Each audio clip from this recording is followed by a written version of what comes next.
Bom dia, queridas, tudo bem? Estamos mais uma vez aqui nessa devocional que nós temos falado sobre mulheres da palavra, mulheres da Bíblia. E hoje nós vamos ler um texto que diz, apesar de nesses versículos não falar especificamente da mulher, mas fala da consequência da atitude de uma mulher. Então, vamos entender, nós estamos falando esses dias sobre Betseba, né? E todo mundo conhece a história de Betseba e de tudo que envolve ela e Davi, não é mesmo? Mas nós precisamos ter um olhar, um cuidado de não julgar, né? Porque isso já foi feito pelo Senhor, isso já foi determinado pelo Senhor, mas nós podemos avaliar aquilo que nós podemos trazer para a nossa vida prática diária. Lá em 2 Samuel, no capítulo 12, de 15 a 18, a palavra do Senhor diz assim: Então Natã foi para sua casa e o Senhor feriu a criança que a mulher de Urias dera à luz a Davi. E a criança adoeceu gravemente. Buscou Davi a Deus pela criança, jejuou Davi e, vindo, passou a noite prostrado em terra. Então os anciãos da sua casa se achegaram a ele para o levantar da terra. Porém ele não quis e não comeu com eles. Ao sétimo dia morreu a criança e temiam os servos de Davi informá-lo de que a criança era morta, porque diziam: Eis que, estando a criança ainda viva, lhe falávamos, porém não dava ouvidos à nossa voz. Como, pois, lhe diremos que a criança é morta? Por que mais se afligirá? Então, queridos, apesar desse texto falar da postura de Davi, do que Davi fez para clamar ao Senhor e tentar ver se Deus revertia a consequência dos seus atos com Batseba, nós vemos que no versículo 15 aqui, depois que Natã esteve com Davi, depois que Natã falou que o pecado estava perdoado, que ele não ia morrer, né, nem Betseba, mas o filho que foi gerado daquela consequência iria morrer. Então, Natã foi para sua casa e o Senhor feriu a criança que a mulher de Urias, olha só como é tremendo, que a mulher de Urias dera à luz a Davi. Sabe o que eu vejo nisso, queridos? Que frutos dentro da vida de pecado, Davi conhecia o Senhor, Betseba conhecia o Senhor, eles conheciam o Senhor que era rei, que era Senhor de Israel, né? Porque era claro e notório todos os sacrifícios, toda adoração, tudo isso era ensinado dentro de Israel quem era o Senhor. Mas eles resolveram andar pelas suas concupiscências dos olhos, né, e soberba da vida, e resolveram fazer algo que não estava no plano de Deus, no projeto de Deus. E no momento em que essa criança foi gerada, em que esse fruto foi gerado, Betseba não era mulher de Davi. Betseba era mulher de Urias. Então aquele fruto, Deus não deixou que vingasse. O fruto do pecado das nossas vidas, às vezes Deus, às vezes não, sempre Deus vai tirar das nossas vidas.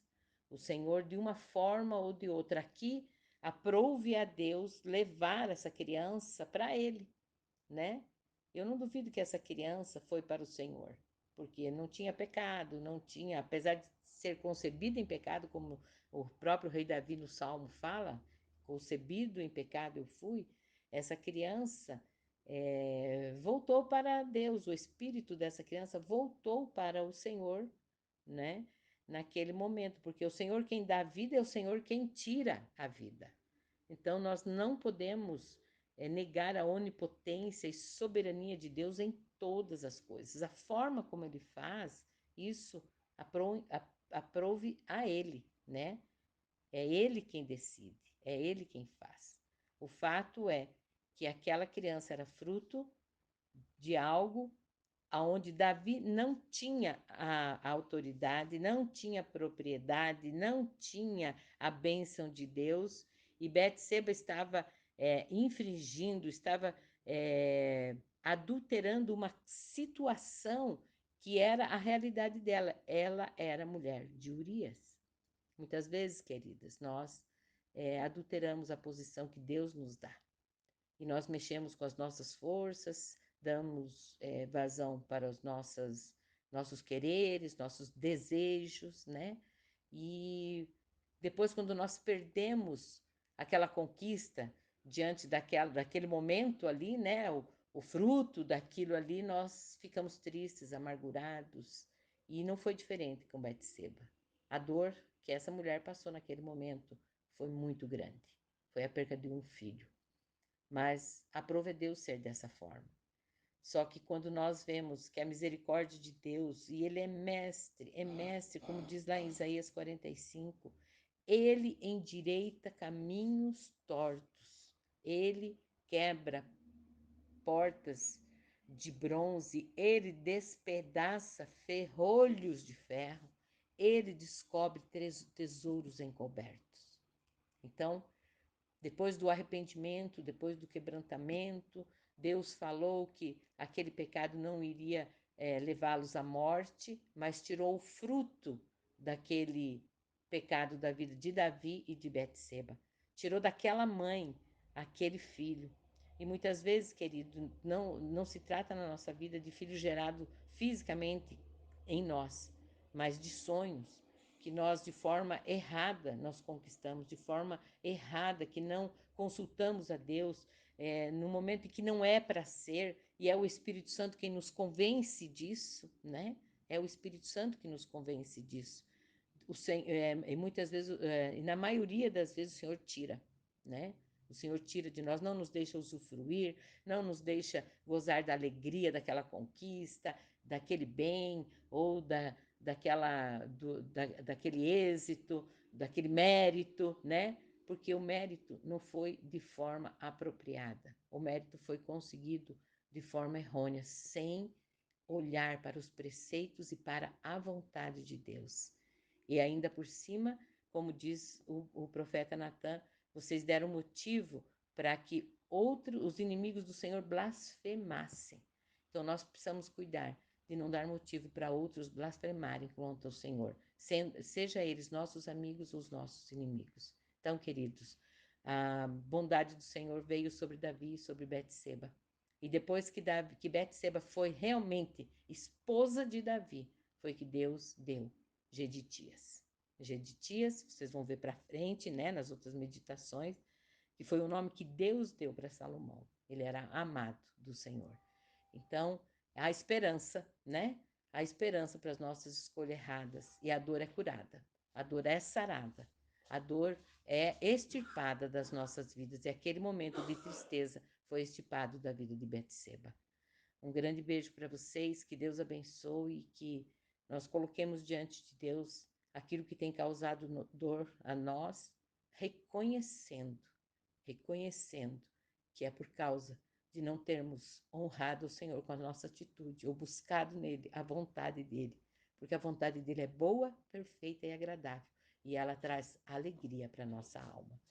Um grande beijo no teu coração, que Deus te abençoe. E a minha oração é: Senhor, o teu Espírito Santo, quem convence do pecado, da justiça e do juízo, traga, Senhor, traga a revelação, traga o convencimento do pecado, mas também, Senhor, da justiça, porque nós somos justificados em Cristo Jesus. Ele morreu naquela cruz e ressuscitou. Ele ressuscitou para nos justificar. Nós tomemos posse disso, sabendo, Senhor, que o juízo por causa do pecado, que fortemente nos rodeia, querendo nos tragar o tempo todo, o juízo já foi dado, o diabo já está derrotado. Senhor, dá-nos um espírito de alegria. Dá para cada uma das minhas irmãs um espírito de alegria, Pai. Em nome de Jesus é que nós oramos para o louvor da tua glória. Um grande beijo no teu coração, querida. Que Deus abençoe e que a esperança brote no teu coração, depois do arrependimento, depois de reconhecer, tomar posse que foi justificada e que o diabo já está derrotado. Já foi declarado toda a sentença para Satanás. Então ele não tem poder mais nas nossas vidas. Um grande beijo, Deus abençoe nesse dia.